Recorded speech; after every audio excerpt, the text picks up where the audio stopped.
बिस्मिल्लाहिर्रहमानिर्रहीम। अस्सलाम वालेकुम नाज़रीन, आप यूट्यूब चैनल देख रहे हैं। मैं इमरान खान हूँ। नाज़रीन, बलूचिस्तान पे तो जैसे क़यामत गुजर गई है, बड़ी खौफनाक सूरत हाल है। और ये मैं आपको रिपोर्ट कर रहा था पिछले चंद दिनों से, और अभी मैंने आपको पिछले वीलॉग में बताई जो सूरत हाल, वो और ज़्यादा गंभीर हो गई। DG ISPR को सामने आकर स्टेटमेंट देना पड़ा, उन्हें बताना पड़ा कि गुज़िश्ता 4 दिनों में बलूचिस्तान में क्या कुछ हुआ। पाकिस्तान की रियासत को बिल्कुल समझ नहीं आ रही। सारी फोर्स उठा के, ताकत उठा के आज़ाद कश्मीर में लगा दी है। इजाफी पुलिस वहाँ भिजवा रहे हैं, वहाँ मुख्तलिफ फोर्सेस को भिजवाया जा रहा है कि आज़ाद कश्मीर में ऑपरेशन करना है वहाँ के निहत्थे लोगों के ऊपर। लेकिन दूसरी जानिब बलूचिस्तान के अंदर जो सूरत हाल बहुत ख़राब है, वहाँ मदद नहीं दी जा रही। मैंने पिछले वीलॉग में आपको बताया कि कैसे पुलिस वालों के ऊपर अटैक होता है, पुलिस जवाबी कार्रवाई करती है। पहले हमले में ही दहशतगर्द चंद पुलिस वालों को शहीद कर देते हैं, पुलिस फौरी तौर पर जवाबी कार्रवाई करती है, और जो आसपास पुलिस है उसको भी बुलवाया जाता है। तो पुलिस ने काफ़ी मुकाबला किया दहशतगर्दों का, जितनी देर वो कर सकते थे अपने महदूद वसाइल के साथ। पुलिस का असला ख़त्म हो रहा था, लोग बार बार कॉल कर रहे थे, लोग बार बार मैसेजेस कर रहे थे। हत्ता के नौजवानों ने सोशल मीडिया पे डालना शुरू कर दिया कि पुलिस के पास हथियार ख़त्म हो गए हैं, पुलिस मजीद मुकाबला नहीं कर पाएगी, फौरी तौर पर इमदाद भेजी जाए। इंतज़ामिया को कई मरतबा राब्ते किए गए, लेकिन इमदाद नहीं पहुंची। आसपास बहुत सारी सिक्योरिटी फोर्सेस हैं, कोई नहीं आया। जो मदद आनी चाहिए थी, जो फौरी तौर पे पहुंचनी चाहिए थी, क्विक रिस्पांस होना चाहिए था, वो रिस्पांस नहीं मिला, और उसकी वजह से काफ़ी पुलिस वाले शहीद हो गए। और जो दहशतगर्द हैं वो जाते हुए 18 पुलिस एहलकारों को निहत्ता करके, क्योंकि हथियार उनके ख़त्म हो गए थे, तो उन्हें निहत्ता करके उन्हें यरगमाल बनाकर अपने साथ ले गए। और आज खबर ये आई है कि उन 18 पुलिस एहलकारों को भी जो यरगमाल थे, शहीद कर दिया गया। ऐसे दहशतगर्द किसी किस्म की भी रियायत के मुस्तहिक नहीं है, उन्हें रियायत मिलनी भी नहीं चाहिए।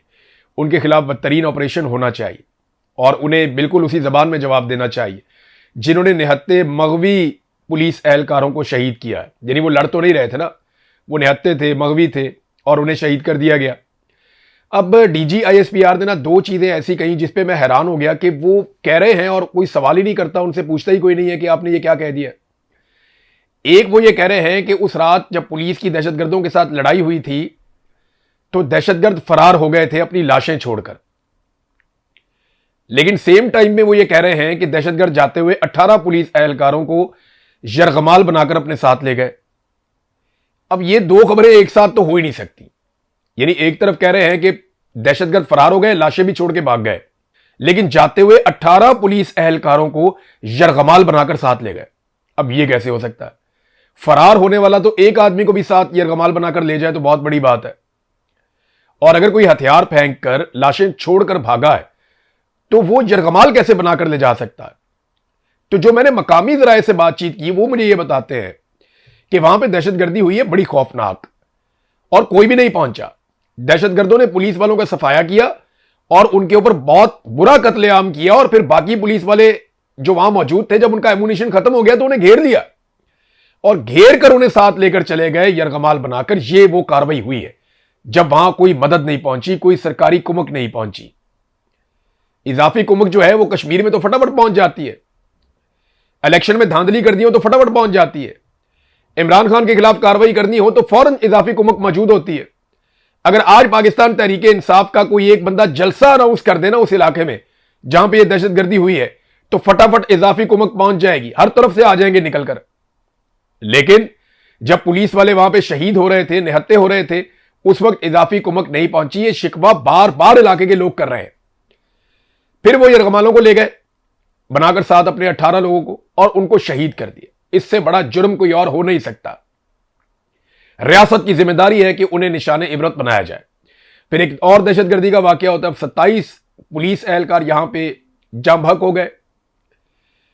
फिर फोर्सेस के ऊपर एक और अटैक हुआ, और यह आज के दिन में हुआ। 11 जवान मजीद शहीद हो गए। तो अब तक 42 जवान शहीद हो चुके हैं गुज़िश्ता 4 दिनों के अंदर। ये 3 से 4 दिनों के टाइम में 42 जवान शहीद हो चुके हैं। सिविलियंस भी कई शहीद हो चुके हैं।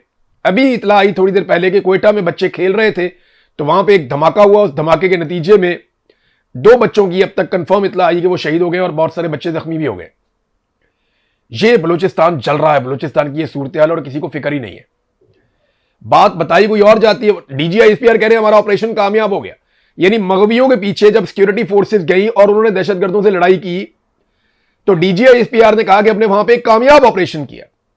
लेकिन कामयाब ऑपरेशन का नतीजा यह है कि एक भी पुलिस एहलकार दहशतगर्दों से वापस जिंदा नहीं आ सका। तो यह कामयाब ऑपरेशन आप कैसे कह रहे हैं? फिर एक तरफ आप कह रहे हैं कि 18 पुलिस एहलकार जिन्हें मगवी बनाया गया था उन्हें शहीद कर दिया गया दहशतगर्दों की जानिब से। दूसरी तरफ आप कह रहे हैं कि उनको छुड़ाने के लिए जो सिक्योरिटी फोर्सेस गई थी उन्होंने एक कामयाब ऑपरेशन किया है। अब इसके बारे में ना बड़ी कंफ्यूजन फैलती चली जा रही है कि सिक्योरिटी फोर्सेस एक्चुअली वहां पे कर क्या रही है, उनकी प्रायोरिटी क्या है। सरफराज बुगटी को लाकर वहां पे मुसल्लत किया हुआ है, अवाम की कोई नुमाइंदगी है नहीं, अवाम की कोई बात सुनता नहीं है। मकामी लोग चिल्ला चिल्ला कर मर जाते हैं कि इस जगह पे दहशतगर्द आए, इस जगह पे दहशतगर्द आए, वहां सिक्योरिटी फोर्सेस ऑपरेशन ही नहीं करती, वहां जाकर कार्रवाई नहीं करते। जो लोग निशानदेही करते हैं उनको उठा लिया जाता है, उनके साथ ज्यादती की जाती है। अब मैं आपको एक इलाका बताता हूं, ये जो लोग वहां रहते हैं वो कंफर्म कर सकते हैं कि अनावरक, जरगोन और मांगी ये इलाके साथ साथ हैं। इनके बीच में जो पहाड़ियां हैं जो कोयटा के बहुत करीब है, वहां पे दहशतगर्द बहुत बड़ी तादाद में बैठे हुए हैं। और ये जो दहशतगर्द वहां पे बैठे हुए हैं मुसल्लह जत्थे हैं, इन्होंने अलग अलग अपनी एरियाज बनाए हुए, अपनी कमीनगाहें बनाई हुई हैं। और सिर्फ यहां पे दहशतगर्द नहीं है, याद रखिएगा इसी एरिया में सिक्योरिटी फोर्सेस की भारी नफरी भी तैनात है, भारी भरकम हथियारों के साथ। तो सिक्योरिटी फोर्सेस भी वहां पे बहुत तगड़ी हैं और दहशतगर्द भी वहां पे तगड़े होते चले जा रहे हैं, चाहे वो बीएलए है चाहे वो टीटीपी है। तो ये बहुत बड़ी तादाद में है। मकामी लोग कह रहे हैं कि ये कैसे मुमकिन है कि वो पुलिस के ऊपर आकर अटैक करते हैं। और पुलिस क्या कह रही है, मुझे एक पुलिस वाले हैं दोस्त, मैं उसका नाम नहीं ले सकता, उसके लिए बहुत प्रॉब्लम हो जाएगा, सीनियर ऑफिसर है, उसने मुझे राब्ता किया, उसने कहा जी पुलिस में बहुत बड़ी मायूसी फैल रही है बलूचिस्तान में। पुलिस ये कहती है कि हमें फ्रंट लाइन पे लड़ने के लिए रखा हुआ है, हम मुकाबला करते हैं, हमारी मदद नहीं आती और हमारी लाशों को ओन भी नहीं किया जाता बाद औकात, और हमें अकेला भी छोड़ दिया जाता है मरने के लिए। तो ये क्या सूरत बन गई है। और देखें जो लोग शहीद हुए ना वहां पे, याद रखिएगा ये बलूचिस्तान के बच्चे हैं। जितने लोग यूनिफॉर्म में शहीद हुए ये बलूचिस्तान के बच्चे थे। कोई पश्तून है बेचारा, कोई बलोच है, और ये डीजीआईएसपीआर ने खुद कहा कि ये वहीं के रहने वाले हैं जो शहीद हो गए। आज एक फातह ख्वानी हो रही थी, वहां पे मेरे कुछ दोस्त गए, उन्होंने जाके फातह ख्वानी की, वहां जाकर बातचीत की, तो उन्होंने सबने शिकवा किया इस बात का कि अगर पीछे से ताजा कुमक पहुंच जाती या मजीद हथियार आ जाते तो ये लोग ना यरगमाल बनते और ना ये लोग शहीद होते। लेकिन मकामी जो पुलिस वाले हैं या जो सरकारी अफसरान हैं या एहलकार हैं, उनकी हिफाजत का कोई बंदोबस्त ही नहीं है और कोई मुकाबला करने के लिए आता भी नहीं उस वक्त जिस वक्त वो अभी थोड़ा सा पहले ईद के दिनों में जो हुआ वो तब से लेकर अब तक एहतजाज जारी है। 3 मुख्तलिफ जगहों पे बलूचिस्तान में इस वक्त धरने देकर आवाम बैठी हुई है और वो एहतजाज कर रहे हैं किसके खिलाफ? पाकिस्तान की सिक्योरिटी फोर्सेज और जो बलूचिस्तान की हुकूमत है उसके खिलाफ, कि हमारे साथ ज्यादती हो रही है, हमें तहफ़्फ़ुज़ नहीं दिया जाता। कभी उनके कंटेनर पकड़ के उन्हें आग लगा दी जाती है, कभी उनके बंदे अगवा कर लिए जाते हैं। अभी एक एसएचओ और कुछ पुलिस वाले पैसे देकर वापस आए हैं, बातचीत कर पैसे देकर वापस आए हैं। यह सूरत बलूचिस्तान में हो गई है। कानून की अमलदारी मुकम्मल तौर पर खत्म हो गई है, जंगल का कानून वहां पे बन गया और बलूचिस्तान पूरा जल रहा है। ये क्यामत बर्पा हो गई बलूचिस्तान पे। 27 घरों के अंदर तो सीधी सीधी लाशें गई हैं पुलिस वालों की। इसके अलावा अलग से शहादतें होती चली जा रही हैं। अभी बच्चे शहीद हो गए, थोड़ी देर पहले मैंने आपको बताया। तो अगर कामयाब ऑपरेशन है तो मगवी रिहा क्यों नहीं हुए? अगर दहशतगर्द फरार हुए तो वो 18 पुलिस वालों को अपने साथ कैसे लेकर चले गए? और कोयटा की सराउंडिंग में दहशतगर्दों की अक्सरियत कैसे बढ़ती चली जा रही है? ये वो सवालात हैं जिनके हमारे पास अभी जवाब नहीं है। एक घिनौना खेल बलूचिस्तान में खेला जा रहा है और 1 2 नहीं 4 5 सोर्सेज ने मुझे यह बात बताई कि माजी में जो लोग जिनके सरों पे इनाम थे, जिन लोगों के जो जराइम पेशा है, दहशतगर्द हैं या जो स्मगलर टाइप के लोग हैं, उनको इकट्ठा करके प्रॉक्सीज तैयार की जा रही हैं कौम परस्तों के खिलाफ कि जनाब तुम इन लोगों को मारो, तुम्हें हम खुली छूट देते हैं, तुम कौम परस्तों को दबाओ, कौम परस्तों को मारो, उसके बदले में ये दावा किया जा रहा है। मेरे पास डायरेक्ट तुम्हें बलूचिस्तान में नहीं बैठा हुआ ना, लेकिन जो बलूचिस्तान में मेरे दोस्त हैं वो ये बताते हैं कि हम हैरान हो रहे हैं कि ऐसे लोग जिनके सरों के ऊपर इनाम था वो अब काफिले लेकर घूमते हैं, हथियारबंद होकर घूमते हैं और कौम परस्तों के खिलाफ तकारीर करते हैं और उन्हें लॉन्च किया जा रहा है कि जाके कौम परस्तों को मारो। भाई एक मलेशिया, एक ताकत या एक चीज को कंट्रोल करने के लिए आप दूसरी चीज क्रिएट करते हैं, वो मॉन्स्टर बन जाती है, फिर आप उसके साथ लड़ना शुरू हो जाते हैं, फिर आप तीसरी क्रिएट करते हैं कि हम दायरे में ऐसे ही घूमते रहेंगे हमेशा। क्या कभी इन चीजों से जान नहीं छुड़वानी? वो सहाफियों को इकट्ठा करके ले जाते हैं बार बार। अब ये लगातार गुज़िश्ता चंद महीनों से हो रहा है। हर दूसरे हफ्ते सहाफियों का एक वफद उठाते हैं, उन्हें जहाजों में बिठाते हैं, वीआईपी तरीके से कोयटा पहुंचा देते हैं, और एक दो और कभी तुरबत ले जाते हैं, कभी कहीं और। वो पूरा पहले सिक्योरिटी का बंदोबस्त, पहले पूरा स्टेज तैयार किया जाता है, सहाफियों को ले जाके वहां छोड़ा जाता है। देखिए आप ये वाली पहाड़ी पे चढ़ के देखें, आपको कोई दहशतगर्द नहीं नजर आएगा। ये देखिए आप ये वाली जमीन पे चल, और बलोचिस्तान इतना बड़ा है कि आप गाड़ी चलाए ना तो आप कई दिनों से खत्म नहीं कर सकते। आप तेज तरीन गाड़ी भी चलाए ना तो आप कई दिन बलूचिस्तान पूरा नहीं फिर सकते, इतना बड़ा बलूचिस्तान है। एक कोने से दूसरे कोने में जाने में आपको 24 घंटे लग जाते हैं, और वो इतना चौड़ा है, इतना बड़ा है बलूचिस्तान, बहुत दूर दराज इलाके हैं वहां पे। तो किसी एक एरिया में थोड़ा सा आप अमनो अमान कायम करके 10-20-30 किलोमीटर में आप सहाफियों को ले जाके वहां कहते हैं देखो जी कितना अच्छा है, वहां पे मकामी लोगों को बिठा के जी बात करें इनके साथ। आप वो इमेज बिल्डिंग कर रहे हैं। उनको लेकर जाओ, उन धरनों के अंदर मिलवाओ वहां पे लोगों से, उनसे पूछें वो के मसाइल क्या है, हालात क्या है। वो जो धरनों में लोग बैठे हुए उनकी बात सुनता ही कोई नहीं, कोई मीडिया उसको रिपोर्ट नहीं करता, किसी सहाफी को वहां जाने नहीं देते। वहां लेकर जाए ना जहां पे लोग धरने देकर बैठे हुए हैं, चमन के पास लेकर जाएं जहां पे लगातार ड्रोन हमले हो रहे हैं, लड़ाई बढ़ती चली जा रही है, वहां लेकर जाएं। बॉर्डर के साथ साथ फिर आए जहां पे ये सारी काश्त लगी हुई है, जहां पे सारी की सारी मंशियात की काश्त हो रही है, वहां लेकर जाएं। ब्राह्मचा की मंडी में लेकर जाएं जहां पे मंशियात की सबसे ज्यादा फैक्ट्रियां और पूरी दुनिया में मंशियात वहां से स्मगल होती है। वहां लेकर जाएं जहां पे कोकीन बनती है, वहां लेकर जाएं जहां पे अफीम बनती है, वहां लेकर जाएं जहां पे चरस और गांजा बनता है, वहां लेकर जाएं जहां पे आइस तैयार होती है। उन जगहों पे नहीं लेकर जाएंगे। ये लेकर जाएंगे वहां पे जहां थोड़ा सा एरिया बनाएंगे बेहतरीन टिप टॉप करके, वहां ले जाके सहाफियों कहते हैं कर दो। कभी बर्तानिया से ले जाते हैं, कभी यहां से ले जाते हैं, कभी वहां से ले जाते हैं, मुफ्त के टिकट देते जा रहे हैं। और ये आपको हम लेकर जाते हैं उन इलाकों में, जाकर आप बताएं बहुत अमनो अमान है। 42 लाशें गिरी है अभी मेरे लोगों की, कितना अफसोसनाक है। और ये सिलसिला कैसे खत्म होगा, ये सवाल सारे पूछते हैं कि जनाब इसका हल क्या है। देखिए अगर दहशतगर्दी आपने खत्म करनी है ना, तो आपको एक आजाद खारजा पॉलिसी भी चाहिए, एक आजाद दाखिला पॉलिसी भी चाहिए। आपको ताकत और डंडे के साथ सोचना बंद करना पड़ेगा। जितने भी सियासी कैदी हैं मारंग बलोच समेत, उन सबको आपको रिहा करना पड़ेगा। जबरी तौर पे जितने लोगों को लापता किया है उन तमाम लोगों को या तो रिहा करना पड़ेगा या उनकी लाशें उनकी खानदानों के हवाले करनी पड़ेंगी। उसके बाद बलूचिस्तान के वसाइल बलूचिस्तान के अवाम के ऊपर खर्च करने पड़ेंगे। बलूचिस्तान के अंदर अवाम की मुंतखब हुकूमत लानी पड़ेगी। फिर आप 5 साल 6 साल 10 साल आप इंतजार करेंगे, बलूचिस्तान बेहतर होना शुरू हो जाएगा। जब आप उनका बजट उन्हें देंगे, वो खुद अपने बजट को खर्च करेंगे। जब आप उनके मुंतखब नुमाइंदों को इजाजत देंगे, वो खुद अपने सूबे को बेहतर बनाएंगे। आपने 78 साल बलूचिस्तान के ऊपर जोर जबरदस्ती ताकत के साथ, डंडे के साथ, बंदूक के साथ हुक्मरानी करके देख लिया, कुछ ठीक नहीं हुआ, बल्कि बेड़ा गर्क हो गया हर चीज का। एक दफा आप बलूचिस्तान में बलूचिस्तान की आजाद हुकूमत जो वहां के लोग बनाए उसे हुकूमत करने दें आप। मैं आपको शर्तिया कहता हूं 10 साल के अंदर बलूचिस्तान बेहतर हो जाएगा। आज से तो बहुत बेहतर हो जाएगा। ये खून रेजी खत्म हो जाएगी।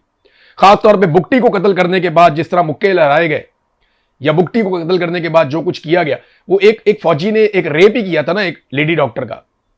एक फौजी ऑफिसर था, उसने एक लेडी डॉक्टर का रेप कर दिया। बुगटी साहब ने मामला उठा दिया, उन्होंने कहा इसको सजा होनी चाहिए। मुशर्रफ साहब डट गए, नहीं मैं नहीं सजा होने दूंगा, मैंने देख लिया, मैंने पता कर लिया, ऐसा कुछ नहीं हुआ। जबकि वो सब हुआ था, मकामी लोग उसके गवाह थे। तो हुआ क्या, वो लड़ाई इतनी बढ़ गई कि बुगटी साहब को कत्ल कर दिया गया, अकबर बुगटी को। और अब तक लगभग 10-12 हजार लाशें तो हम उठा चुके हैं उसके बाद से लेकर अब तक, और लगातार ये सिलसिला जारी है।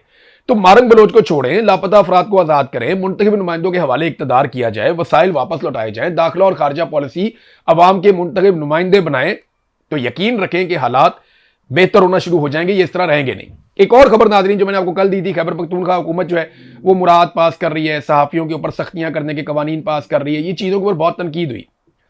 पाकिस्तान तहरीक इंसाफ ने खुद सबसे ज़्यादा तनकीद की। अगर तनकीद के अंदर मैं आपको ग्रेडिंग करके दूं तो नंबर 1 सबसे ज़्यादा तनकीद खैबर पख्तूनख्वा की हुकूमत के इन अमाल के ऊपर पाकिस्तान तहरीक इंसाफ के नौजवानों ने और उनके अपने वोटर सपोर्टर्स ने सोशल मीडिया के ऊपर की, नंबर 1। नंबर 2 पे जो तनकीद की, वो 2 नंबर तनकीद मीडिया के ऊपर की गई। और नंबर 3 के ऊपर जो तनकीद है वो दूसरी पॉलिटिकल पार्टीज कर सकी, उनका मुंह ही नहीं बनता, वो खुद ये काम करते रहते हैं सारा दिन। लेकिन वजीर आला खैबर पख्तूनख्वा ने अवामी दबाव पड़ने पर फौरी तौर पे हुक्म जारी किया कि जनाब हम इनके ऊपर नजरसानी करने जा रहे हैं, चाहे वो सहाफियों वाला मामला है, चाहे वो यानी पीका की टाइप का काम करने जा रहे थे ना वहां पे।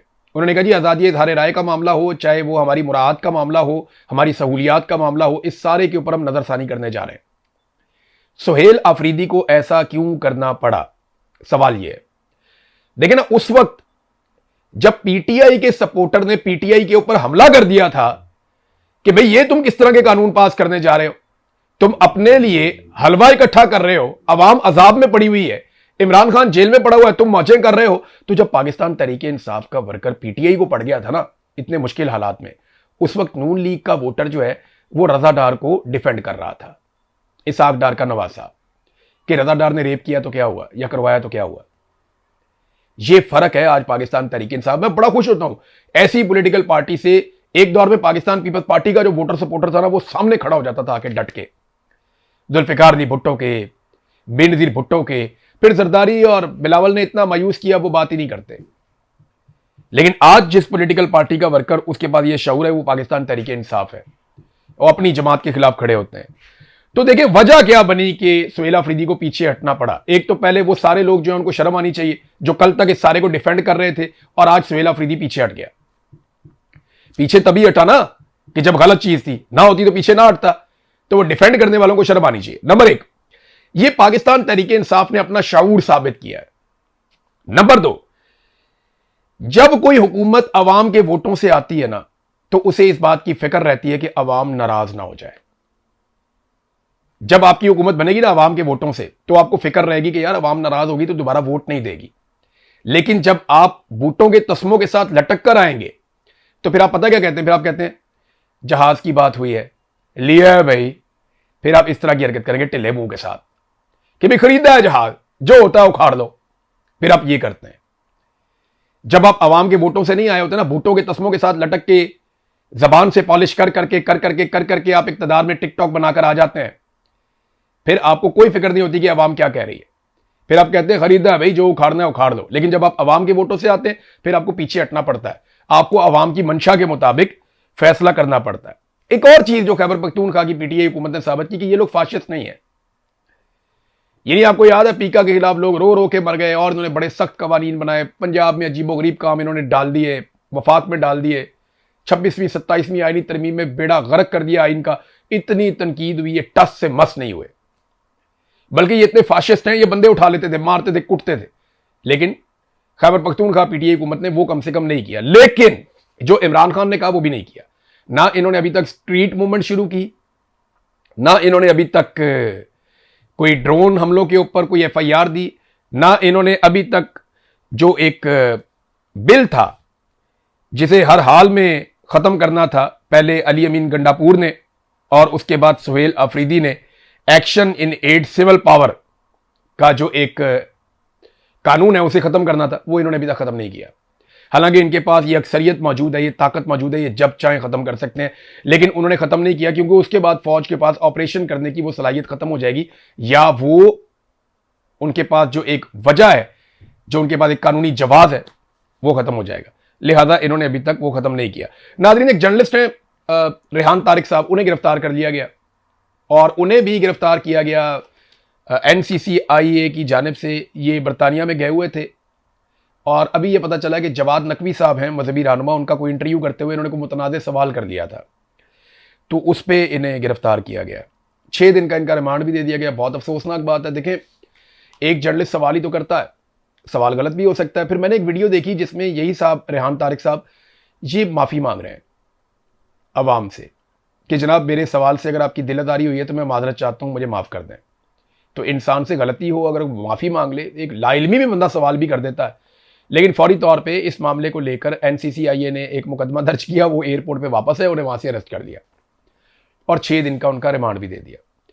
देखें, अगर ऐसा कोई मसला है तो आप एक नोटिस जारी करते हैं, आप सहाफ़ी को कहते हैं आगे पेश हो जाए, आपके खिलाफ कंप्लेंट आई हुई है, हमारे सवालों के जवाब दे दें और आप हमें मुतमईन कर दें।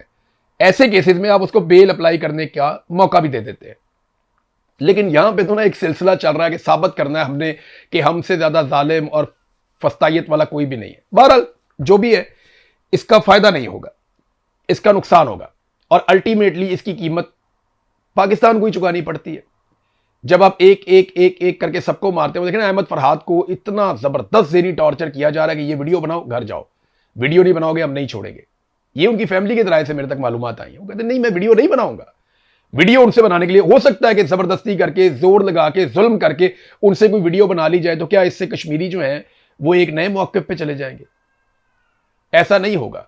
मेरे हवाले कर दें आप अपना कोई भी एक जर्नैल, इवन मेरे हवाले आप कर दें अपना कोई ताकतवर से ताकतवर आदमी, आप बहुत बड़े से बड़ा आदमी मेरे हवाले कर दें, आप अपना जर्नैल, जर्नैल सबसे बड़ा होता है ना, जर्नैल कोई अपना मेरे हवाले कर दें आप, मुझे सिर्फ दे दें 10 दिन के लिए। जो स्टेटमेंट आप कहते हैं मैं उससे निकलवा दूंगा आपको।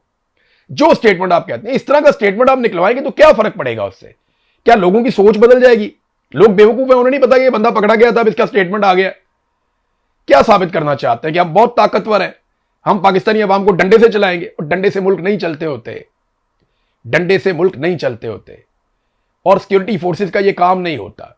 यह सिविलियंस का काम है कि वो फैसले करें। बहरहाल इन्हें समझ आएगी तो ठीक है, नहीं आएगी तो लोग एक दिन खुद समझा देंगे। अब तक के लिए इतनी, अपना ख्याल रखिएगा, अपने चैनल का भी। अल्लाह हाफ़िज़।